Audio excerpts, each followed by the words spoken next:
I am really caught between being relieved, happy, excited, and still angry and terrified that this is maybe not anywhere close to being over,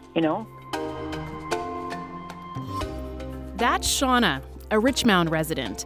We agreed to use just her first name because even though Richmound is the kind of town where everyone knows your name, this story has followers around the world, and she worries speaking out could put her personal safety at risk. Shauna and I had been in touch over the last year while Romana Didolo, the self-proclaimed Queen of Canada, set up camp at a former school in Richmound. I'm Leisha Gerbinski, a CBC journalist and host of This is Saskatchewan. Shauna told me how Didolo and her followers painted the school purple. They also beamed these really bright lights from the school. Shauna said it changed the whole dynamic of the small town and made life really, really hard. Some experts call Didolo and her followers a cult. It began as part of the larger QAnon movement, a far-right conspiracy group, and it's evolved into a sovereign citizen movement that believes laws don't apply to them. For example, Didolo tells her followers they don't have to pay taxes. All of this really put Richmound on the map. So when I heard Romana Didolo had been arrested, I called Shauna. The first day, finding out that there'd been this raid and this enormous police presence in our tiny little village again, I was dumbfounded. You're under arrest. All right. You calm down. Okay. One at a time. Not too close. Romana Didolo live streamed herself being confronted by police. She was one of 16 people arrested. Everyone was released without charges except Didolo and Richard Mans, the man who owns the compound where Didolo and her followers lived in Richmound. Didolo is now on house arrest in Regina with a number of conditions. It's great that Romana now is not allowed to be back anywhere near our village, but what about the rest? And they're still scamming. They're still, every night since Romana and those guys were arrested, there's somebody doing the broadcast and continuing the grift, continuing to troll elderly, vulnerable people that think this is the real deal and want to send their money. Remind me what the broadcast is. Oh, so every night they would do a broadcast telling what they're about and telling people to read Romana's royal decrees and all about natural law, all their whole sovereign citizen QAnon, Queen Romana BS. How much has this changed Richmound? Oh my God. A lot.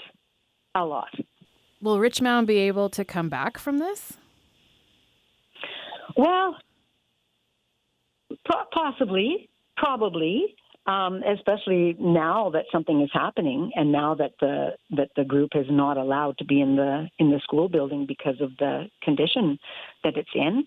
But it has cost our village a lot of money, and this is a tiny village with only 120 people, and I think people in a big city don't get that. Can the village come back from this? Well, I suppose it can, but there are at least some broken relationships in the village because of the pressure that has been put on people, either, standing up for the village against the cult or taking a stand to not be so against the cult. Do you still have any empathy inside of you for the people who have fallen for it and who are following her? Do you feel any of that for them? Well, of course, some. I don't know. I really don't know anybody that is following her other than the guy from Richmound that provided the former school building, and one other local who seems to go back and forth from saying she has nothing to do with the cult to she does have something to do with the cult, who is currently hosting a bunch of the people that were expelled from the school compound. She has allowed them to park their vehicles and camper trailers and stuff all on her 2 lots on Main Street in Richmound. So, okay, back to your question, do I have any empathy for them? Well, I'm assuming that most of the people that are sucked into her little vortex of fraud are people that are lonely, desperate, maybe have some mental health issues, or are separated from their family and don't have anybody. So, I mean, it's too bad. It's very sad for them that they think that Romana is going to provide all things to them free. You don't have to pay for a mortgage. You don't have to pay loans for vehicles. You don't have to pay for utilities. And of course, there'll be free food and gasoline, for Canadian nationals. Well, these people, and free homeschooling and free everything. It's hard to be empathetic for people who seem to be really not smart enough to figure out that this is just too good to be true. What are you going to do next, do you think? Are you going to, well, what are you going to do? I'll be waiting to see how long it takes for the rest of the high-intensity LED light beam units that have been tacked all around the perimeter of the former school property. That's been a big issue for us. Some of that has changed. Like all of the lights aren't on now in this last week since the police were there. But I mean, literally since they came, shortly after they came, we've had to deal with these bright lights that they've put up on the compound, shining right out onto the highway, into the eyes of people driving, coming to and from. And so a lot of us are just we're sick and tired of that you just wanted to go for a walk around town and you got all these bright lights just, surrounding the whole place. I can't wait for the lights to be shut off. I'll say that. And what else? Well, I mean, I'm waiting for the rest of these delusional followers to be evicted from town or be forced to go somewhere else. We just don't need this to continue. That hooray, they can't be in the school anymore. Oh yeah, great. But now they're on Main Street and they're all in a, one lot that's fenced in and another that isn't. And right on Main Street, right at the corner of Main Street and the highway that goes by, there isn't anybody that would drive through our town and not see all these campers and vehicles of these cult people that are still hanging around. And people across Canada now know Richmound because of all of that. Yeah. We shouldn't have so much trouble in the future for getting people to pronounce it correctly. For years and years, people would read the name and call it Richmond, but it actually has a U in it, and it's Richmound. And yeah, we're famous now for having the quack queen paint the former school a brilliant purple color and draw attention. So yeah, I'm still upset about it. It's going to take me a long time. I probably never will be over it. I hope that it winds right down and gets shut down very soon, because I'm tired of having to think about it. The amount of time and peace of mind that has been stolen from me, and other people that live there, we're never going to get that back. And just how it occupies your conversations, I would, wherever I went, whether it was somewhere locally or somewhere far away to visit family or friends or at a wedding or whatever. Oh, so what's going on with the Queen? What's going on with the cult? Even when you went somewhere to get away from it, then you were bombarded with questions from people wondering what the situation was. So now, what is the situation? What happens to Richmound, but also to the cult? Christine Sarteski is a professor of social work and criminology in Pennsylvania. She studies cults, and so she pays really close attention to Didolo and her followers. Well, it could be into the end of their problems. They've been trying for 2 years to get help and feeling like they weren't being heard. It's possibly the end. I don't think it's over quite yet, because I do think that there are still some people in town, but it could mean, freedom from this group in the near future. What about for her followers in general? When a leader is arrested, what does that do to the following? Could it disrupt things? I think we're seeing that now. I think there is a bit of disruption. Her main followers, the ones who live with her, they have been disrupted in the sense that they're now scattered in different places. The ones who primarily connect with her through social media, they're rallying around her and supporting her and, coming to her aid, trying to raise money. So it seems like they are rallying around at this point. Could it build momentum? Could she attract more followers in this moment? I've been watching to see that. I don't know. I think that's, time will tell. I think it makes more people aware of the bizarreness of her cult. So my sense is that she'll probably have more distractors, if you will, or people who are saying, who is this person and why does she believe these really wild things? Maybe more of that and less so new followers. So who is she? Let's give people a bit more context. She's a woman who immigrated to Canada when she was younger, from the Philippines. And we don't really know what she did, when she first came to Canada, and even up until about 2020 when she attempted to start a political party that didn't work out. And now she's evolved into a conspiracy theorist who believes in many, many bizarre ideas about the world. I actually want to play a clip of her outside of the courthouse because she says a few things that I think you'll be able to pick up on to help us understand what it is she stands for. For the team, secure the royal puppies and the funds, you know who to get a hold of.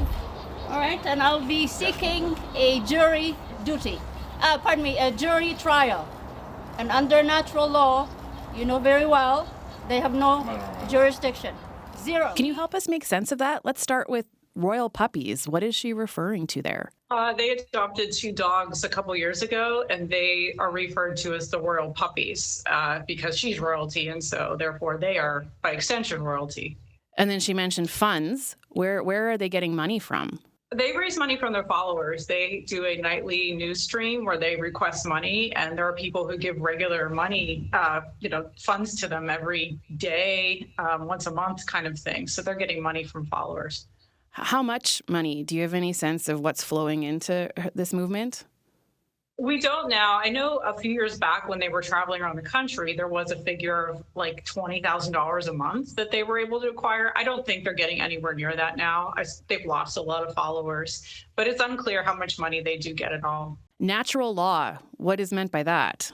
That's, I think, comes from the sovereign citizen movement. It's an alternative legal system that actually really doesn't exist. It's really this idea that there's a separate law that she could be tried under, one that she adheres to, kind of like common law in a way.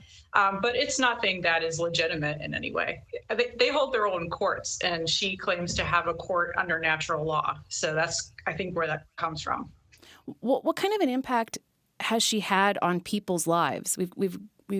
We have a sense of what's happened to people in Richmound and how they feel about things. But in general, what kind of an impact has she had? I've seen, quite a few of her followers lose their homes, lose their hydro.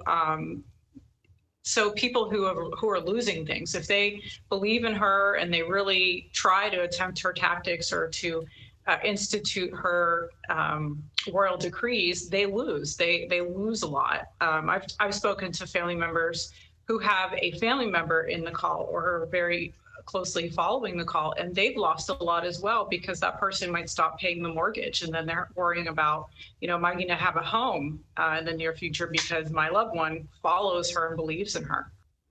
So what are you going to be watching for as this case makes its way through the courts? I'm interested in what is ultimately going to happen to Romana and how will that affect her movement and how she evolves. But I'm also interested to see what happens to the followers and how does she maintain the ones that she has? Do some people fall off? Do people, how are they framing it as well? We've seen some, Romana actually posted a video just the other day from her new location because she's not in Richmound anymore. And so you get a sense of how they see this arrest. They're characterizing it as a swatting attempt, which is not, it all falls under the definition of swatting, but it's that they are victims of the RCMP and people who are after them. And that's kind of how they see it. So I'm watching to see what happens. This is something that has never happened to them before. This is very much the biggest problem they have faced as a group so far. Do you think people in Regina will start to see their presence? She's on house arrest in Regina. Will Regina residents start to notice this? I think they are starting to notice this. I've heard from a few who have. There's been a little places on Reddit. People have noted her being in a grocery store. So their presence is noted. How big of a problem it is and will be still remains to be seen, but I think they are noticing. I know this is your area of research, so you look into stuff like this all the time. But I think for a lot of folks in Saskatchewan, we've just been glued to this story, trying to wrap our heads around what is this, what's happening in Richmound, what happens next. Do you feel impacted after having followed this story and its evolution and seeing how her followers have been kind of sucked into what she said? I'm just wondering what kind of impact it's had on you. Well, I mean, for me, I kind of see myself as an observer of human nature in that way. I never lose sight of the fact of how bizarre this is. So I constantly try to, I spend a lot of time following groups like Romana or other people like that. So sometimes it's easy to become jaded on that sort of extreme end. I see these people all the time. But I always stop and try to think about like how truly bizarre it is that this woman has a group of people who follow her despite the ridiculous things she says. So I kind of check myself all the time and realize like, wow, this is a strange, bizarre story and that people like this do exist. And what does it mean really in thinking about the implications of that? What does it mean? Like what is the learning through all of this? I think for me, it's the idea that we live in a society now where people, or at least some people, do not require evidence to believe in really extreme or bizarre things. And that is a concerning element of our society, that you can be an extremist, you can say really ridiculous things, and you will still have a group of people who do not require evidence of your outrageous claims. And that kind of worries me, that we would move away from a society in which science and evidence doesn't matter and people will just blindly believe you, potentially because they like what you're saying. And so it's almost like a convenient truth in that way. It's like, hey, she's saying things I like. I don't care. I'm not going to find out if she's really from the planet Arcturus. I'm just going to go with it because she's saying things I like.